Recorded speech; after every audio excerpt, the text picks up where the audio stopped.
ആ കേക്ക് കുറിക്കണ്ടേ?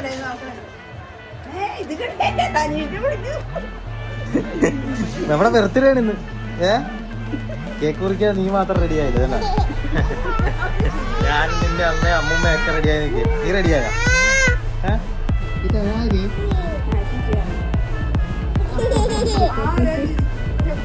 ആ ഓക്കെ. നമ്മളത് കേക്ക് കുറിക്കാൻ കേക്ക്